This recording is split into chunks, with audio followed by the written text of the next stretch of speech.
Yes. Thank you, Gerard. So welcome everybody, and thank you, Austin Vaz, for being our keynote speaker today for our alumni coffee chats. I'm pleased to announce that this is our third coffee chat that we've had, and I know that you'll be able to spread your wisdom, and students will be able to ask you questions, and you'll be able to help them out in any way that you can. So I've already introduced myself, and Austin, you've given a brief introduction, but I would like it if you, just tell us a little bit about yourself, maybe a little bit more in depth. And could you also just remind me where you went to high school, please? Yeah, for sure. So thanks for having me, Kat. So my name is Austin. Currently, I work as a marketing manager at PepsiCo in Canada, specifically on the foods business. I've had a couple of roles before in internships, but my current role is based around immediate consumption. So what that means is every time you go to a gas station or even a convenience store, or even just at the cash when you're at a superstore, Save on Foods, there's those smaller bags of Frito-Lay chips. We're just finding ways to give new portable snacks, brands we love and know, over to our consumers in new ways. So it's that sense of giving them something that's convenient and easy to snack on and with the brands they love. And I get to really manage that portfolio from a marketing perspective and understand all the innovation and different sales tactics we go into it. Before I got to here, it was a long journey, but I started in high school at Holy Cross Regional High School in Surrey. And honestly, at that point, I did not know I wanted to do business. I went into the idea of going to college thinking I was going to be a teacher. But as I did my work experience at a financial consulting firm, as well as just meeting a lot of people in the industry, I found that business really piqued my passions more than what it was with teaching.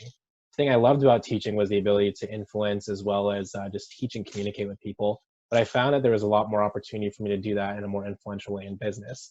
So as I kind of went over to Corpus, I really thought about like, how can I start flexing that business knowledge and a little bit more about the industry? So going through my first 2 years, got a little bit involved with the student council there, step in the leadership program as well, and just really focus on like, hey, what is it I'm going to love about business and what kind of specialization do I want to go into? So along that journey, hey, got into marketing, really loved the idea of it. Having gone into Corpus, I thought I wanted to be an accountant. Took my first course and I absolutely hated it.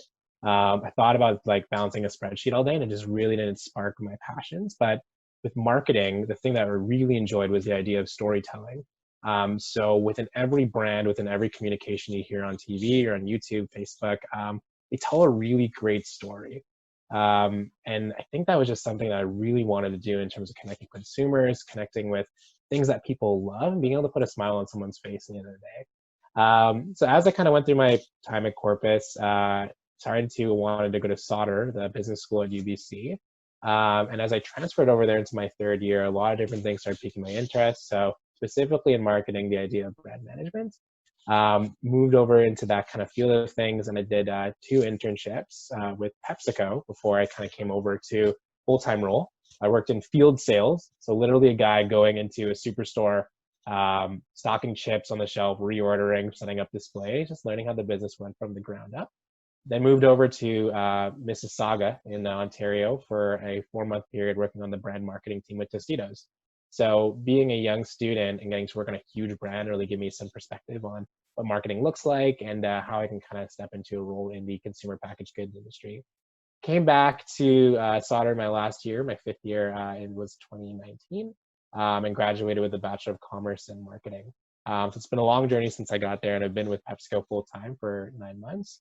Other than that, like, hey guys, my passions, hang out with my family. I come from a family of 4 brothers, so very competitive, very fun in that sense.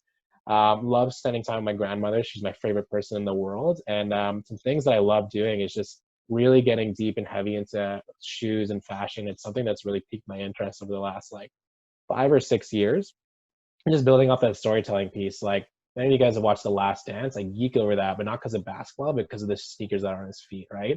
Such great stories told through the Jordan series and all the things he's done on the court.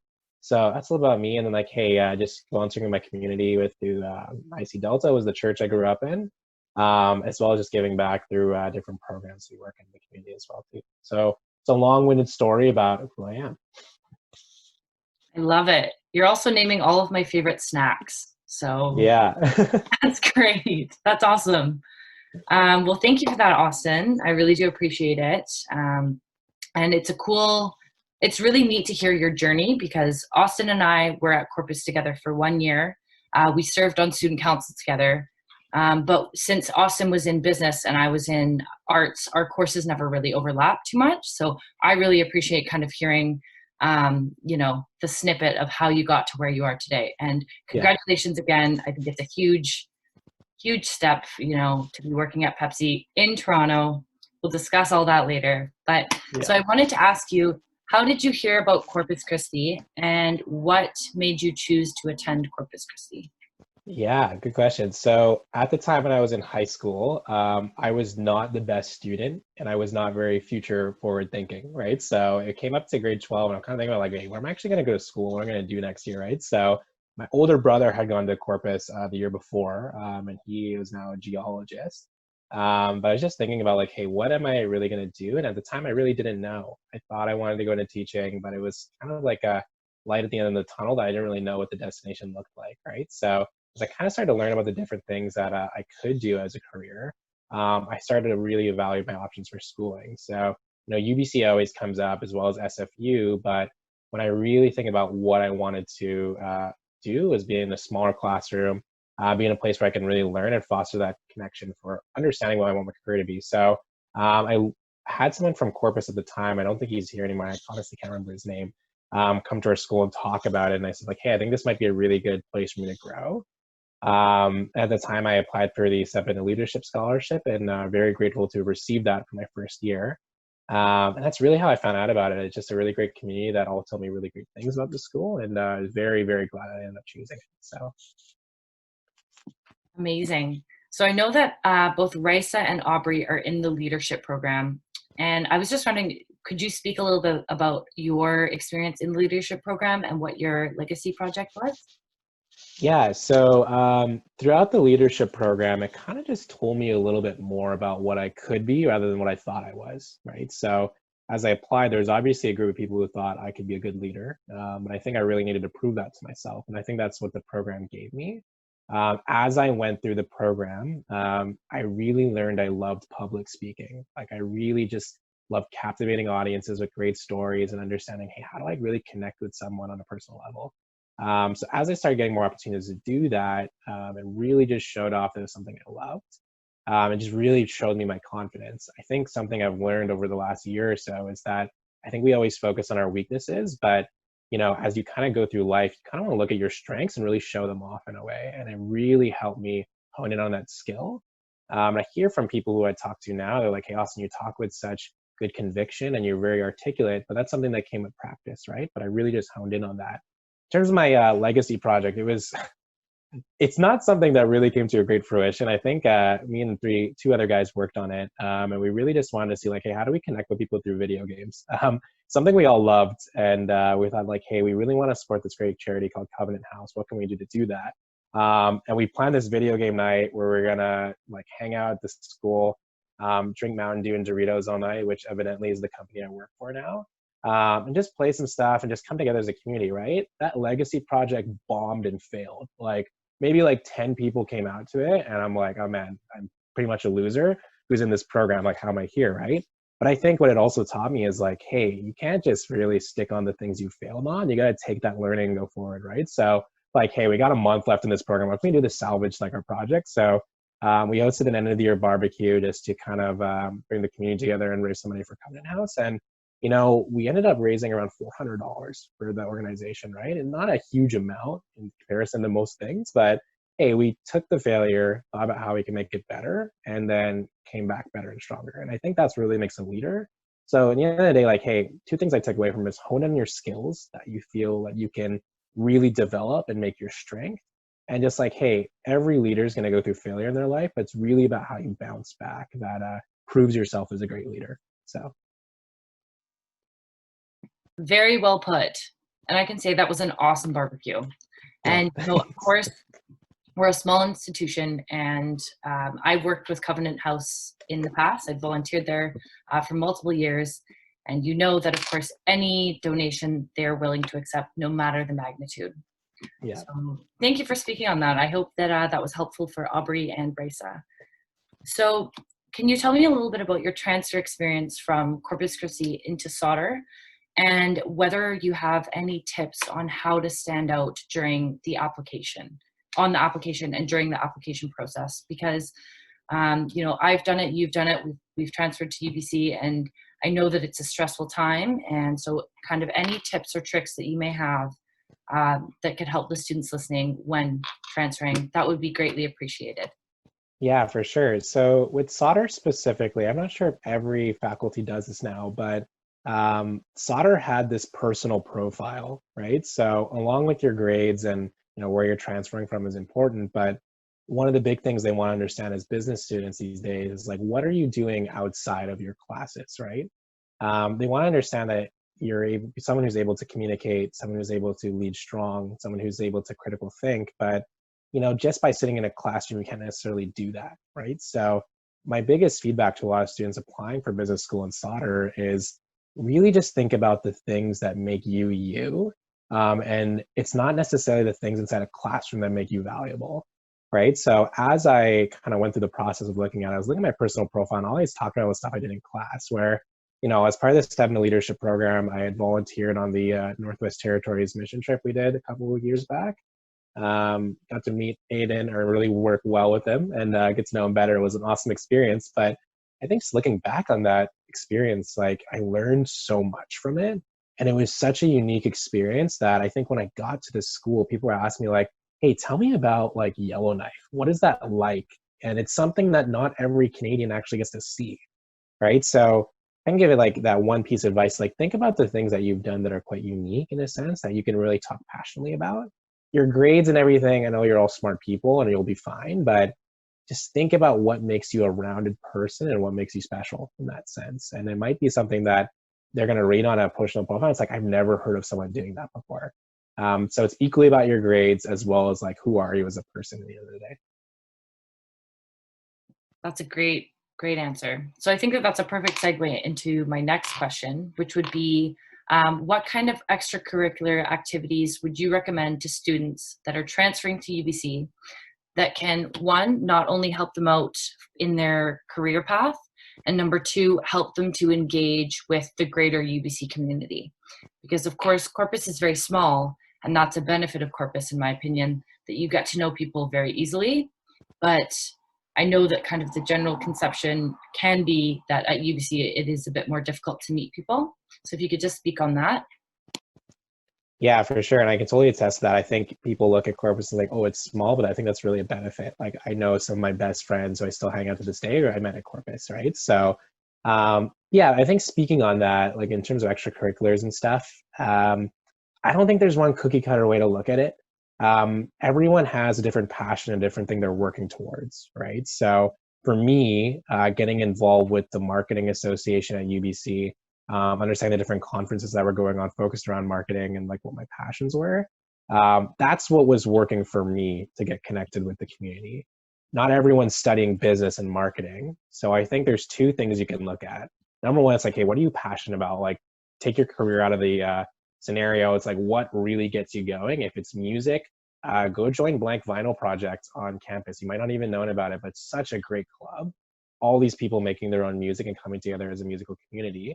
So that's something you love, do it. If you're really into writing and poetry or creative writing, right? Like go find a club that does that, right? You need something to really like fulfill your passions at school, I think, and it's such a great place to do that. Secondly, it's like, hey, if you think about your career and what you want to do with your life, big question and not easily answered, but there's two aspects you can look at. It's like, if you know what you want to do, like go find those opportunities that help you get to there. Like for me, it was looking at the marketing association and different things that could do that.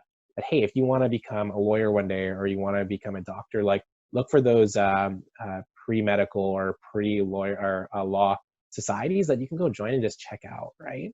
The biggest thing these days is like people will hammer it through your head. It's like, it's not like about what you know, it's about who you know, right? And those experiences you gain from those clubs help fulfill that. So yeah, like find the one thing you're really passionate about and just like go have a fun time with it. You'll meet a lot of great people that way. But when you think about your career, think about what's going to kind of get you ahead and what's going to give you a different perspective on things. Everyone at your school is going to be doing classes. Not everyone's learning a little bit more about their career and their life throughout the separate things going on. So yeah, look for something you're passionate about, for something that's going to advance your career, and those two things will really work out for you. That's very well put. I know Blank Final Project, that's a fantastic club at UBC. Been to many of their events. If you're into music, 10 on 10 would recommend that. So, I mean, that's a wonderful answer regarding, extracurriculars and ways to engage in the UBC community. But in terms of academics, what non-business related courses would you UBC? Yeah. So hold on, I think you cut out a little bit just then. So it's just like, hey, whatever non-academic courses you'd feel would be good for transferring to UBC? So what non-academic courses would you recommend students to take both at Corpus and then at UBC? Okay, for sure. So starting at Corpus, business is a very argumentative practice, right? So you need to be able to think critically and understand how do you convince someone to go to your way of thinking, right? So I mean, two business strategies on the floor, and like you have to pick one. Like, how do I tell you that this is the right one, right? So one of the courses that really helped me out was critical thinking. So helps you really become argumentative and understand how do you take facts and data to help you kind of prove your theory or prove your way of thinking. That one really helped out.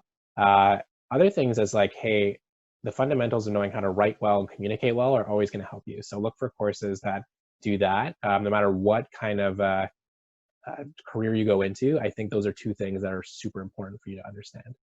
On top of that, going to UBC, I think there's just a couple of different things that can help supplement what you're studying. I'll speak from a business perspective, but sociology was something that really helped me because you understand why people think, or kind of like why our society acts in a certain way, and like what are the different things that kind of amalgamate to that. So learning about sociology of racism was super relevant to me because you understand how to talk to different people from different backgrounds, right? For me as a marketer, I'm constantly trying to get as consumer centric as possible, really understanding people's sentiments and feelings. And I think understanding from people's other perspectives really helped me like see like, hey, how do I just be empathetic to everyone as I try to make the best product, the best ad campaign possible. Additionally, I think it's just going back to the last thing I answered. It's like, hey, what are you passionate about? And like, what is that other thing that's going to help supplement your career? It's going to be different for everybody. But I specifically thought like, hey, if I'm going into marketing, I should understand how society thinks. I should understand how people think, right? So I looked for courses that would do that. If you're going into become a doctor, whatever it may be, look at courses that are going to help you communicate well, because at the end of the day, you're talking to patients every day. If you want to become a lawyer, look at courses that help you write well and really communicate well, because that's half the stuff you do in your job. So it's never going to be like a cookie cutter answer for everyone, but there are a lot of different things. If you just look at it in a way that what's going to supplement your career and your skill set, you can help just by like looking through a course list, understanding what's going to do that, and just go for it. So. Very well put. Thank you very much, Austin. So obviously you're working for PepsiCo currently, and you were doing a co-op term there previously.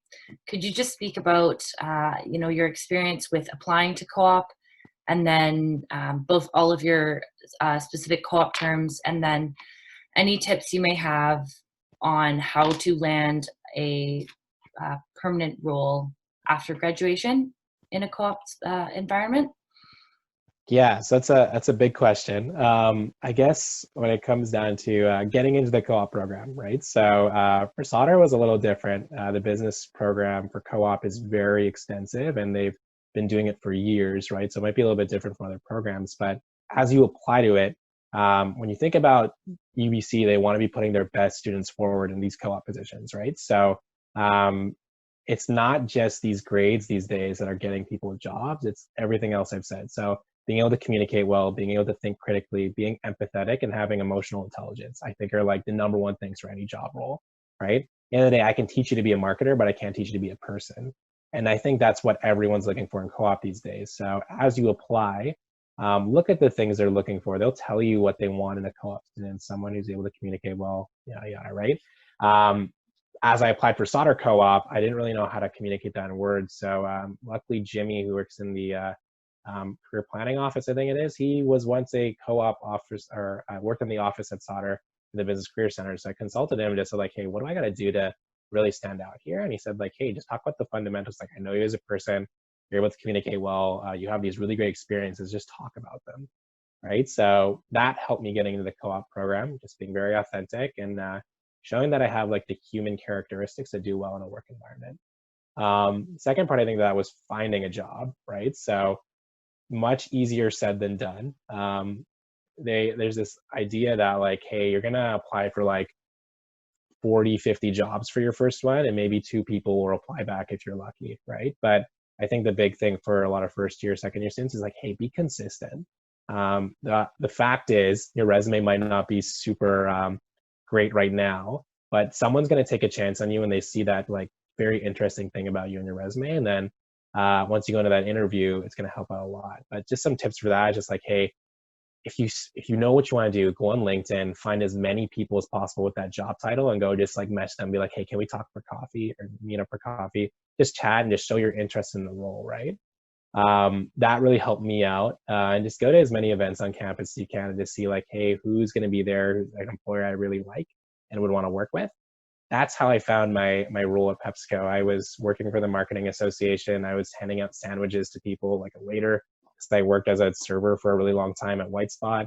And then as the event was closing down for 10 minutes, I saw people from PepsiCo closing up, and I'm like, okay, I should really go talk to them. And that choice to talk to them the last 10 minutes ended up in a career, right? So taking those chances, just meet as many people as possible and talk to them, I think is the best thing. And then like, hey, I think adding on to that, like the hardest thing is getting your foot in the door. Like I said, you're going to apply to like 40, 50 jobs for getting your first one.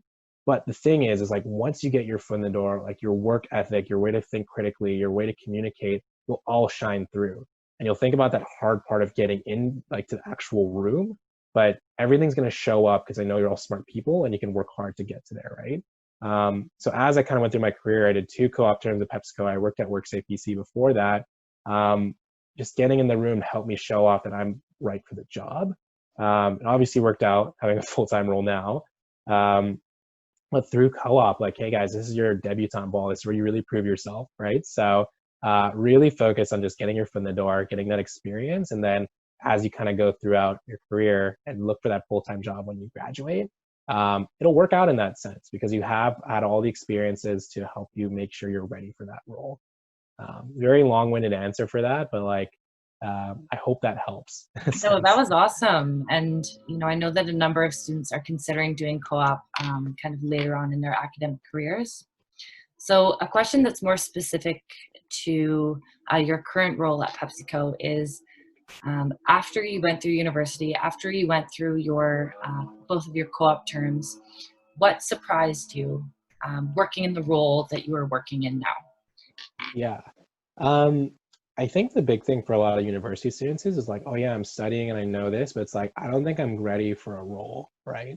And I think it's a big scary thing to go into the work environment and you're around all these extremely smart people. Like, why did they hire me? You get a lot of self-doubt in that sense, right? But the thing I learned the most is that people are going to hire you for a reason. They see promise in you. They see the qualities that they think makes a good marketer, a good doctor, a good lawyer, right? So as you kind of go through that, don't ever doubt yourself that you're a smart person. I think that's what I did very early on in my roles. And I kind of work on something for a really long time and then kind of present it to my manager. And at the time I'd be like, I don't know if this is right. And then she kind of looked at me and she's like, Austin, you had the right answer for the last like month, right? But why haven't you been speaking up? It's like, because I thought I was wrong, right? But she's like, we wouldn't have hired you unless we knew you were smart and capable of this job, right? So I think the biggest thing people are going to do when they get into a full-time role is doubt themselves. But you just really got to flex your knowledge and know that you're the right person for the role. Like, even if you got to look yourself in the mirror every morning and be like, lie to yourself and be like, hey, I'm right for this role and I'm going to go kick ass at it, right? You got to do that. And I think just knowing that you're smart enough, knowing that you're capable enough is going to be that one hurdle you got to jump over to make sure you're succeeding and being heard at the table, right? So confidence is key. Get over it, I think, in the end of the day. Just know that you're smart enough and capable enough to do the job that you've been hired to do. So I love that. I just wrote down flex your knowledge. Yeah. That's so my final question that I have for you before I open it up to the floor for questions is, who in the business world did you look up to? Yeah, so I mean, there's some really immediate people within my company I look up to, and I'll talk to someone else after, but there's this one director at our company named Shirley Mukherjee. She was my first director I worked with when I was at PepsiCo. And as a marketer and a director, that's a very high role in the company. You'd think for the person to be very like super professional, super kind of like uptight in a sense, but like kind of look at you with like a cold gaze, knowing that like they're the best person in the role. Shirley is the most bubbly person I've ever met in at our company, right? And she once talks with such conviction, but is able to talk to you in such a human way. I think it just really goes back to the portion I talked about being a human, right? People work with the people they want to work with and actually hang out with, right? And Shirley is just so approachable and so supportive of everything we want to do and want to get to, right? So there's two parts of it. Like, hey, she's super brilliant, but she talks to you in a way that is so approachable, and she talks to you as a peer, not to someone who is super high above you and wants to hear your thoughts, right? So I think just like getting to work with her and just like learn from her too was so valuable, and it kind of taught me about who I want to be in the business world. Someone who's supportive, someone who's approachable, and someone who can get things done when they need to, but also have a good time doing it. The second person is his name's John Wexler.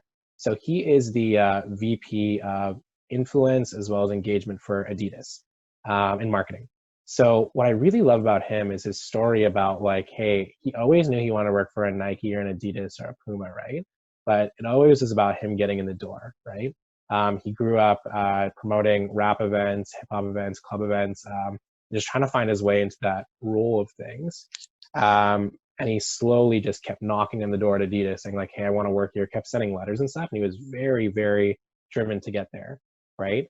And the end of the day, as he kind of finally got in the door and talked about what he was passionate about, he made his own role in the company, right? So just having his knowledge of hip hop, having his knowledge of like influencer marketing, he was able to make his own role, and it's now like one of the most influential people in the sneaker world, right?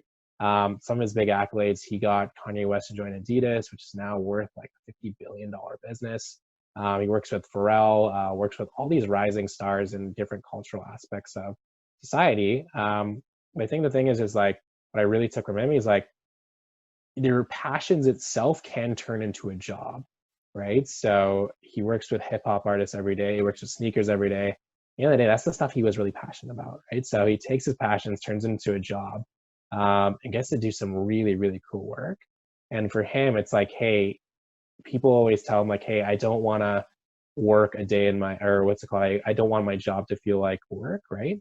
But he's like, no, I want to make sure that like it's never felt like I've worked a day in my life, right? And that's the mentality he takes to his work because he loves it so much. So getting to flex your own knowledge, bring it back to that point, and having your passions kind of come forward, you can create your own work for yourself and do some pretty amazing things. So Very well put.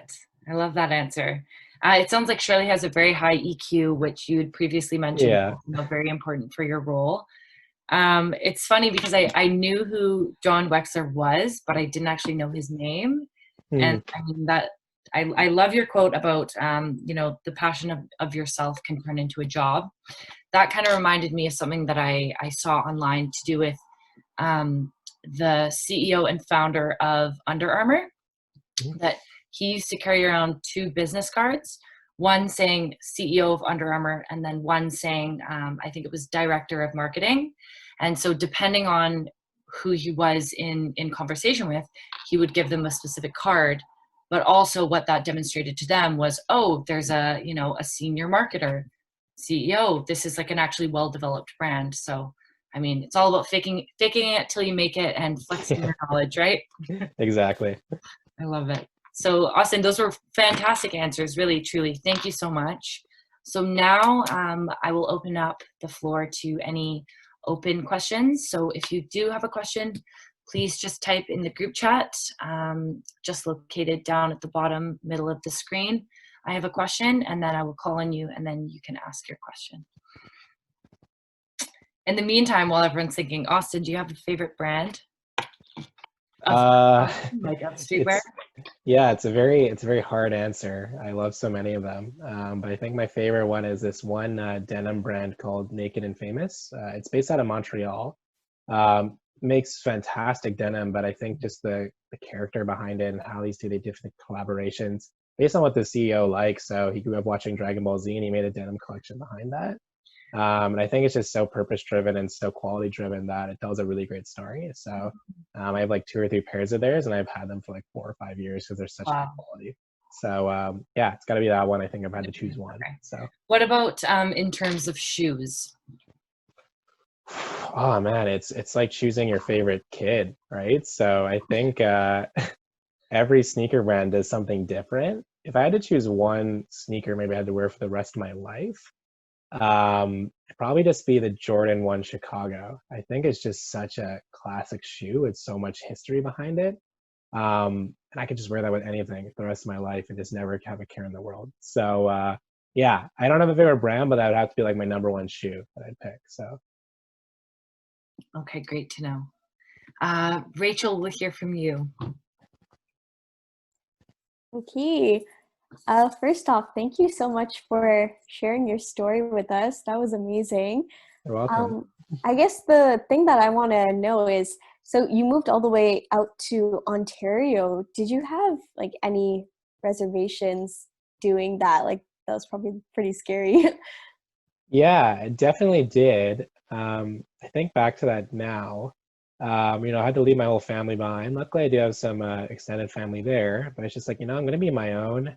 I gotta be in a new city. I gotta make new friends and stuff, right? But the thing that really kept me going was like, hey, I really want this. Like, I really want this job. I really want this career. Change is always scary, but I think if you just have your passions going forward, it makes it a lot easier to do. And a lot of the things I think people are worried about, it's like, I'm away from my family. I don't have any friends there. What am I gonna do, right? You find ways to make friends and just kind of put yourself out there. Like I have great friends there. My roommates are my best friends.